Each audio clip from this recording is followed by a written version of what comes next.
Hello hello hello hello everybody, good morning everyone. क्या हाल चाल है? आज हम लोग फिजिक्स अभ्यास के स्पेशल सीरीज सेशन में एचसी वर्मा का Newton's laws of motion class 11 Newton's laws of motion HC Verma का क्वेश्चन नंबर 33 का सॉल्यूशन डिस्कस करने वाले हैं। क्लियर?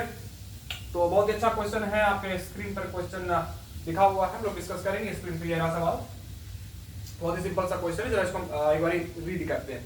सवाल में कह रहा है कि एक मास कैपिटल एम डैश है, जो जरा सवाल को समझेंगे कि कैपिटल एम डैश इस ट्रायंगुलर ब्लॉक का मास हमको दिया हुआ है। इस ट्रायंगुलर ब्लॉक पे रखा हुआ एक छोटा सा मास स्मॉल एम है और यहाँ पे लटकने वाला मास कैपिटल एम है। ठीक है, तो सवाल में हमसे पूछा है उस कैपिटल एम का वैल्यू जिस पर कि ये स्मॉल एम वाला ये जो ऊपर में रखा हुआ है ये स्मॉल एम इस ट्रायंगुलर ब्लॉक पर से स्लाइड ना करे। ठीक है, ये छोटा सा m जो इस ब्लॉक पे रखा हुआ है इस पर ये स्लाइड ना करे, इस सिचुएशन पर इस कैपिटल M का वैल्यू क्या होगा? क्लियर? जरा सवाल का लैंग्वेज भी एक बार हम पढ़ लेते हैं। सवाल का लैंग्वेज कह रहा है find the mass capital M of the hanging block. है ना, हैंगिंग ब्लॉक कैपिटल M है, उसका मास निकालना है, which will prevent the smaller block from slipping over the triangular block। Small m को ट्रायंगुलर ब्लॉक से स्लिप करने से बचाने के लिए। All the surfaces are frictionless and the string and pulleys are light. सारे सरफेस फ्रिक्शनलेस है और पुलीज हमारे पास लाइट है। ठीक है, इसमें एक पुली लटका के यहाँ पे दिया हुआ है, वेरी सॉरी, यहाँ पे एक पुली लटका के दिया हुआ है सवाल में, यहाँ पे एक पुली लटका के इसको दिया हुआ है। ठीक है, थोड़ा सा डायग्राम गड़बड़ हो गया था, तो ये क्वेश्चन में ये पुली लटका के यहाँ पे दिया हुआ है, पुलीज लाइट है, मतलब फ्रिक्शन का कोई टेंशन नहीं है, और इस कैपिटल एम का वैल्यू निकाला जिससे कि ये मास स्लाइड ना करे। क्लियर? देखिए क्वेश्चन बहुत अच्छा है, क्वेश्चन बहुत अच्छा है, बट इसमें एक अच्छा सा कॉन्सेप्ट भी यूज होने वाला है। अगर वो कॉन्सेप्ट को पता है तो ये सवाल हलवा आपको लगेगा। क्या कॉन्सेप्ट है?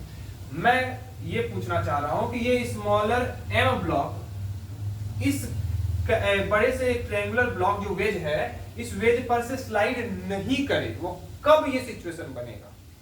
ये इस पर स्लाइड ना करे, ये कब हो सकता है? ये तभी हो सकता है जब ये वाला पूरा सिस्टम कुछ ए एक्सेलरेशन से आगे की तरफ भागे, कुछ ए एक्सेलरेशन से आगे की तरफ जाए, मतलब ये मूव करे, जब इसके पास कुछ ना कुछ वेलोसिटी हो। ठीक है ना, कुछ ना कुछ वेलोसिटी हो। अगर ये रुका रहेगा, ये सिस्टम अगर रुका हुआ रहेगा तो हम कोई भी मास इस पे रखें, यहाँ पे कुछ भी मास रख दो, यहाँ पर कुछ भी मास रख दो, ये तो ससर के नीचे आ ही जाएगा, क्योंकि इसके ऊपर एक फोर्स लग रहा है, ग्रेविटेशनल फोर्स mg, जिसका along द इंक्लाइन क्या कंपोनेंट होगा? mg sin थीटा कंपोनेंट होगा, ये ब्लॉक नीचे गिर जाएगा। लेकिन अगर ये पूरा सिस्टम कुछ ना कुछ एक्सेलरेशन से आगे की तरफ जाए, ये मूव करने लगे, बहुत तेजी से ये मूव करने लगे, ये पूरा सिस्टम बहुत तेजी से मूव करने लगे, तो ये स्मॉल m जो ऊपर में रखा हुआ है वो नीचे स्लाइड नहीं कर पाएगा, वो नीचे स्लाइड नहीं कर पाएगा। तो हमको ये m निकालना है जिससे कि ये स्लाइड ना कर पाए। उसके लिए हमको जरूरत है इस सिस्टम का ये ए एक्सेलरेशन फाइंड करना, कि कौन से एक्सेलरेशन से ये आगे जा रहा होगा, कौन से एक्सेलरेशन से ये आगे जा रहा होगा। अगर हमको ए पता चल जाएगा कि किस एक्सेलरेशन से पूरा सिस्टम आगे की तरफ जा रहा है तो हम इस मास का वैल्यू आराम से निकाल सकते हैं। ठीक, ये ए एक्सेलरेशन से कब आगे जाएगा? जब इसके ऊपर हम पूरे सिस्टम के ऊपर कोई फोर्स लगाएं, एक्सटर्नल फोर्स, क्योंकि एक्सेलरेशन तभी प्रोड्यूस होता है जब हम फोर्स लगाते हैं, न्यूटन का लॉ है। ठीक, तो मैं क्या बोल रहा हूं कि इस क्वेश्चन को सॉल्व करते हैं, बट इसमें सूडो फोर्स का कॉन्सेप्ट अप्लाई करेंगे तो आसान हो जाएगा क्वेश्चन को सॉल्व करना, है ना। सूडो फोर्स कब लगाते हैं? न्यूटन्स लॉज ऑफ मोशन जब वैलिड नहीं होता, वो कब वैलिड नहीं होता? जब हम non inertial frame of reference में चले जाते हैं। तो मैं बात कर रहा हूं इस वेज के फ्रेम में, इन वेज फ्रेम, या फिर ये कह लो वेज मतलब ये वाला ब्लॉक, या फिर कह लो कि वेज मतलब ये कैपिटल एम डैश वाला ये वाला ब्लॉक है ना, ये वेज कहेंगे इसको हम एम डैश फ्रेम कर देते हैं। चलो, एम डैश फ्रेम में इस ट्रायंगुलर ब्लॉक के फ्रेम में अगर हम आके देखें, यहां पर कोई इंसान आके बैठ के देखे तो उसको अगर क्या लगेगा?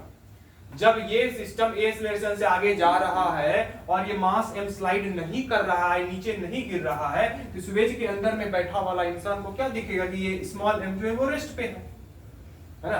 एम डैश फ्रेम में मतलब इस ट्रायंगुलर ब्लॉक के फ्रेम में स्मॉल एम क्या होगा, स्मॉल एम रेस्ट पर होगा, इज एट रेस्ट। ठीक है, स्मॉल एम किसमें होगा, रेस्ट में होगा। ठीक है, हम इस फ्रेम में आके क्वेश्चन क्यों सॉल्व करना चाहते हैं, क्योंकि ये क्वेश्चन सॉल्व करना इस फ्रेम में आकर आसान हो जाएगा ग्राउंड फ्रेम के कंपैरिजन में। ये ग्राउंड फ्रेम है, ग्राउंड फ्रेम से हम क्वेश्चन सॉल्व करना मुश्किल होगा, इस फ्रेम से आगे क्वेश्चन को सॉल्व कर सकते हैं। क्लियर? तो ये ए एक्सेलरेशन का वैल्यू निकालना चाहते हैं।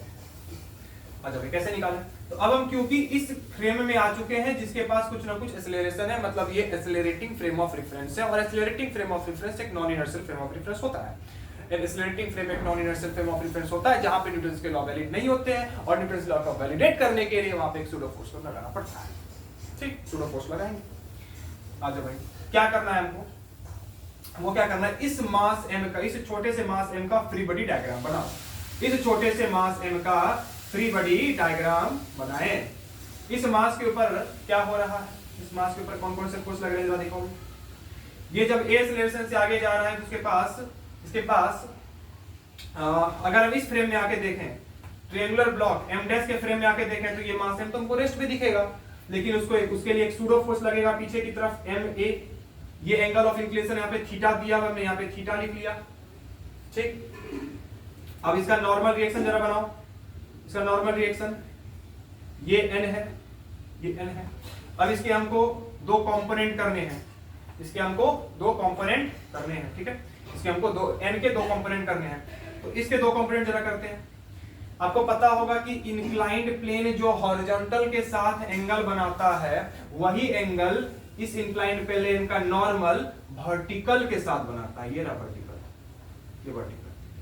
जो एंगल ये इंक्लाइंड प्लेन हॉरिजॉन्टल के साथ बनाता है, वही एंगल इसका नॉर्मल वर्टिकल के साथ बनाता है। ये चीजें आपके साथ जानते होंगे, हमारे पिछले लेक्चर में बताया भी है। अब कैसे हुआ थोड़ा सा बता देते जिनको पता नहीं है। अब क्योंकि ये ट्रायंगुलर ब्लॉक है, ये है 90 डिग्री, ये है 90 डिग्री, या फिर यूं समझ लो कि इस नॉर्मल को जरा यहां लेके आओ। अब क्योंकि ये नॉर्मल है तो ये है 90 डिग्री, है ना, क्योंकि ये नॉर्मल है तो ये है 90 डिग्री। इसका वर्टिकल जो ऐसे बना लो, इसका वर्टिकल जो ऐसे बना लो। ये हुआ मेरा 90, क्योंकि हमने इस पे वर्टिकल बनाया है तो ये 90, है ना। ये थीटा, ये 90, तो ये वाला एंगल होगा 90 माइनस थीटा, और ये पूरा 90, ये पूरा 90, ये पूरा 90, ये 90 माइनस थीटा, तो ये वाला थीटा, और अगर ये वाला थीटा तो वर्टिकली अपोजिट एंगल से ये वाला थीटा।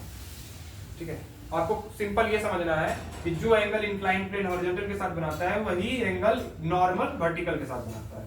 ये सारा कचरा हटा देते हैं, सारा कचरा हटा देते हैं, ऐसा कुछ हुआ। तो n का कंपोनेंट ऊपर की तरफ आएगा n cos थीटा, और इधर आएगा n sin थीटा। ठीक है, इस पे एक नीचे की तरफ फोर्स लग रहा होगा mg, और ये क्योंकि हमको रेस्ट पे दिख रहा है स्मॉल m, तो इक्विलिब्रियम कंडीशन हम स्मॉल m का लगाते हैं, राइट वाला फोर्स लेफ्ट के बराबर, ऊपर वाला फोर्स नीचे वाले के बराबर, तो n cos थीटा mg के बराबर दिख रहा है, n cos थीटा mg के बराबर दिख रहा है, n sin थीटा इस ma के बराबर दिख रहा है, ये वाला फोर्स ma। ये ma कौन है भाई, ये ma कौन है, ये सूडो फोर्स है, ये सूडो फोर्स है जो हम इस पे लगा रहे हैं, क्योंकि हम non inertial frame of reference जाके क्वेश्चन को सॉल्व कर रहे हैं। ये सूडो फोर्स है स्मॉल m पे जो लग रहा है ना। सूडो फोर्स किधर लगता है, डायरेक्शन ऑफ एक्सीलरेशन के अपोजिट में, उसके मास इनटू एक्सीलरेशन के अपोजिट में। तो ये ma के बराबर आ गया। इसको जरा डिवाइड कर दो, है ना, इसको 1 ले लो, इसको 2 ले लो, 1 डिवाइड बाय 2 कर दो, है ना। sin बाय cos कर देंगे तो ये tan थीटा आ जाएगा, और ये mm कट जाएगा तो ये a बाय g आ जाएगा। बोलो ये क्लियर है, बोलो ये क्लियर है। sin theta by cos theta कर देंगे, ये tan थीटा हो जाएगा, ma डिवाइड बाय mg कर देंगे तो mm कट जाएगा तो a बाय g आ जाएगा। हमने नीचे वाला ऊपर वाला डिवाइड किया, 1 बाय 2 किया, ये 1 है ये 2, ठीक है। आजा भाई, तो tan theta a by g आ गया, यहां से a का वैल्यू निकल गया g tan थीटा, a का वैल्यू निकल गया g tan थीटा। ये a हम निकालना चाहते थे, वो a निकल गया g tan थीटा। तो हमको वो कंडीशन निकल गया कि कब ये स्मॉल m इस पर से स्लाइड नहीं करेगा। ये स्मॉल m इस पर से स्लाइड कब नहीं करेगा, जब ये पूरा सिस्टम g tan थीटा से आगे की तरफ जा रहा होगा। ये स्मॉल m इस पर से स्लाइड तब नहीं करेगा जब ये पूरा सिस्टम g tan थीटा से आगे जा रहा होगा। ठीक, तो बस कुछ नहीं, g tan थीटा से आगे जा रहा है, g tan थीटा से आगे जा रहा है, बिल्कुल क्लियर। तो यहाँ पे न्यूटन का लॉ लगा देते हैं, मतलब सिंपल फोर्स। अब हमको ये पूरा सिस्टम में हम लगा देते हैं कि a बराबर हमारे पास g tan थीटा है, पूरा सिस्टम जी टेन थीटा से आगे जा रहा है, तो क्या होगा हमारे पास, एक्सेलरेशन होता है फोर्स डिवाइड बाय मास, ठीक है, फोर्स डिवाइड बाय मास। अच्छा कौन सा फोर्स, फोर्स लिख लो जरा, है ना, यहाँ पे ये हमको कैपिटल एम का वैल्यू निकालना है ना, पूरा कैपिटल एम का हमको वैल्यू निकालना है, ठीक है। अब इस पूरे सिस्टम में जरा सोचो, ये सवाल हमको यहाँ तक क्लियर है, पहले यहाँ तक क्लियर है क्या कि A equal to g tan theta से आगे की तरफ जा रहा है, ठीक। अब ये सूडो फोर्स सब कुछ भूल जाओ, अब ये सूडो फोर्स सब कुछ भूल जाओ, इस पे लगने वाला सब फोर्स भूल जाओ, क्योंकि मेरा एक स्टेप का खत्म हो चुका है कि A equal to g tan theta से आगे जा रहा है, ठीक, सब कहानी सबका भूल जाना है। अब क्या सोचना है कि अब इसके ऊपर हम अब कोई एक्सटर्नल फोर्स अब हम नहीं लगा रहे हैं, है ना, अब हम कुछ एक्सटर्नल फोर्स नहीं लगा रहे हैं, ये बस सोच लिए कि हाँ जी टेन थीटा से आगे जा रहा है, किसी ना किसी फोर्स की वजह से आगे जा रहा होगा, जब जी टेन थीटा से आगे जा रहा होगा, तो इस मास को चलाने वाला, है ना, जब ये जी टेन थीटा से आगे जा रहा है, इस पर कौन सा फोर्स लग रहा है, इस मास पर ये कैपिटल एम जी लग रहा है, ये कैपिटल एम जी लग रहा है इस मास के ऊपर। तो यहाँ पे एक्सेलरेशन जब जी टेन थीटा होगा, जब ये एक्सेलरेशन इसका जी टेन थीटा से जा रहा होगा, उस समय फोर्स लग रहा है कैपिटल एम जी, ये वाला, और मास इस सिस्टम का टोटल कितना है, m plus small m plus capital m dash, small m plus capital m dash, है ना। अब यहाँ पे न्यूटन लॉ क्यों लगा है, क्योंकि यहाँ पे हम पूरे सिस्टम को ग्राउंड फ्रेम से डील कर रहे हैं। मेरा फर्स्ट पार्ट कंप्लीट हो गया कि भाई ये जी टेन थीटा से आगे जा रहा है, हमने सूडो फोर्स लगा के इसका वैल्यू कैलकुलेट कर लिया, ठीक है। आज भाई यहाँ से कैपिटल m का ये कैपिटल m वैल्यू निकालना है, कुछ नहीं, क्रॉस मल्टीप्लिकेशन करेंगे, mg is equal to mg tan theta plus small mg tan theta plus m dash g tan theta, clear. यहां से इस कैपिटल M वाला जो वैल्यू है उसको क्लब कर लेते हैं, एक साथ ले लेते हैं, कैपिटल M वाला वैल्यू इसको मिटा इरेज कर रहे हैं, इसको इरेज कर रहे हैं, कैपिटल M वाला वैल्यू को एक साथ यहाँ पे क्लब करेंगे, और फिर तो हमने यह सारा इरेज कर दिया है। एक बार फिर से आपको यहाँ पे लिख के दिखा देते हैं क्लियर रूप से। हमारे पास जो एक्सेलरेशन होगा इस मास का, वो होगा इस पर लगने वाला फोर्स अपॉन इस सिस्टम का टोटल मास, है ना, इस सिस्टम को चलाने वाला नेट ड्राइविंग फोर्स, इस, अच्छा ये मास इधर नीचे गिरेगा जिस वजह से ये आगे बढ़ेगा, इस पर एक फोर्स mg लग रहा है ना, वो फोर्स हम यहाँ पे कैलकुलेट करेंगे। और ये सिस्टम जब जी टेन थीटा से आगे जाएगा, ये सिस्टम जब जी टेन थीटा से आगे जाएगा तभी ये रुका रहेगा, तो हमने एक्सेलरेशन को जी टेन थीटा रखा है, जी टेन थीटा से आगे जा रहा है ना, नेट फोर्स इस पे कैपिटल mg है जो यहाँ पे लग रहा है, और टोटल मास सिस्टम का capital M plus small m plus capital M dash, इसको हम क्रॉस मल्टीप्लाई करते हैं, mg इज इक्वल टू हो जाएगा capital mg tan theta plus small mg tan theta plus capital M dash tan theta, capital M dash g tan theta. यहां से क्या करते हैं, कैपिटल M वाले को एक तरफ ले लेते हैं, ये कैपिटल M, ये कैपिटल M, हमने इसको इधर लेते आया, कैपिटल mg कॉमन ले लिया, इधर हो गया 1, इधर आया माइनस टेन थीटा, बराबर यहां से हमने g टेन थीटा को कॉमन ले लिया, तो यहाँ पे capital M dash plus small m के बराबर आ चुका है। कैपिटल M का वैल्यू पूछा था, g से g कैंसिल हो गया, इस तरफ बचा है टेन थीटा, इसको डिवाइड में लेते आते हैं तो हो जाएगा 1 माइनस टेन थीटा, और इस ऊपर में है m डैश प्लस m, ठीक है, m डैश प्लस m, कुछ नहीं अब करना है, यहाँ पर भी आप आंसर छोड़ सकते हैं, ये मेरा आंसर हो गया। अब क्योंकि ये सब्जेक्टिव क्वेश्चन दिया हुआ है HC वर्मा में, तो यहाँ पे भी आंसर छोड़ सकते हैं। अगर ये ऑप्शन के रूप में आता है, 4 ऑप्शन दिया जाता है, ये मैच कर गया तो ये आंसर है। अगर मान लीजिए ये ऑप्शन आप 4 में से कोई ऑप्शन मैच नहीं किया, ये तो इसको फर्दर सॉल्व कर सकते हैं, इसको हम फर्दर सॉल्व कर सकते हैं। ये टेन थीटा को 1 अपॉन कॉट थीटा लिखो, तो m ऊपर रहने दो m डैश प्लस m, और नीचे आ जाएगा 1 माइनस टेन थीटा, इस टेन थीटा को नीचे लेंगे तो नीचे हो जाएगा कॉट थीटा, नीचे हो जाएगा कॉट थीटा। अगर आपको ये नीचे नहीं दिख रहा तो ऊपर करके दिखा रहे हैं। हमने क्या किया, इस आंसर को हमने लिखा टेन थीटा को नीचे लिख दिया कॉट थीटा लाके, तो m डैश प्लस m लिखा, नीचे लिखा 1 माइनस टेन थीटा, और नीचे 1 माइनस टेन थीटा लिखा, और ऊपर वाला जो टेन थीटा तो वहां पे हमने यहाँ पे कॉट थीटा कर दिया, ठीक है। अब नीचे मल्टीप्लाई कर दो सिंपल, ये कॉट थीटा से cot theta multiply, cot theta minus tan theta cot theta 1 हो जाता है, tan theta into cot theta करेंगे तो ये 1 हो जाएगा। तो ये मेरा m का वैल्यू आ चुका है, ये m का वैल्यू हमारे पास आ चुका है, जो कि मेरा फाइनल आंसर है, जो कि मेरा फाइनल आंसर है, ठीक। इस तरह से ये क्वेश्चन को हम लोग सॉल्व करते हैं। आगे के क्वेश्चन के लिए हमारे साथ